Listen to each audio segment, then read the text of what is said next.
ستاروں کی تنک تعبیر.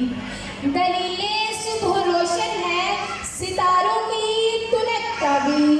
فلک سے آفتاب ابھرا گیا دورے گراں معبیر. صدر عظیم وقار، غلامی میں سسکتے انسانوں کے لیے آزادی ایک ایسی قوت کا احساس ہے جو انسان کو سراپائے جرت بناتی ہے، حقوق کا شعور عطا کرتی ہے، نظریات کو اجاگر اور غیرت کو بیدار کرتی ہے. اور صدر عظیم وقار، جب یہ جذبے انسان کے ضمیر کو جب جوڑتے ہیں تو تحریک آزادی جنم لیتی ہے. نظریات لڑتے ہیں، میدان سجتے ہیں، تلواریں تھنکتی ہیں اور پھر توکے غلامی لخت لخت عہد ظلمت تمام اور آفتاب آزادی طلوع ہو کر قوموں کی بقا کا ضامن بن جایا کرتی ہیں. اس قوم کو شمشیر کی حاجت نہیں رہتی، اس قوم کو شمشیر کی حاجت نہیں رہتی ہو جس کے جوانوں کی خودی صورت فلاد.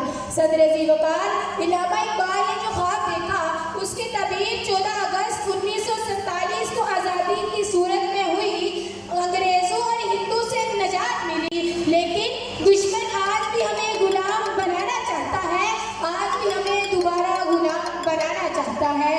لیکن صدر عظیم وقار، خون دل دے کر نکھاریں گے رخ برگ گلاب، خون دل دے کر نکھاریں گے رخ برگ گلاب.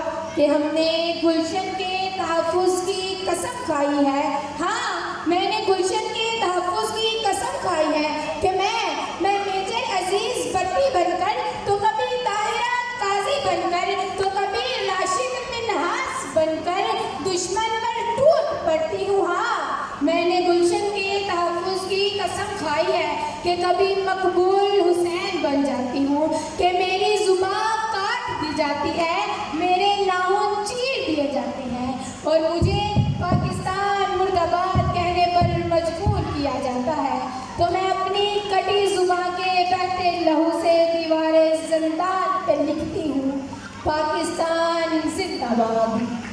ہم جنون گردش کے رخ کو موڑ دیتے ہیں، ہم جنون گردش کے رخ کو موڑ دیتے ہیں، ہم وہ ہیں جو ظلم کے پنجوں کو توڑ دیتے ہیں. اور نہ دیکھنا میرے اس وطن کو کبھی میلی نگاہ سے، ورنہ زمانہ گواہ ہے ہم ایسی آنکھیں اکثر پھوڑ دیتے ہیں.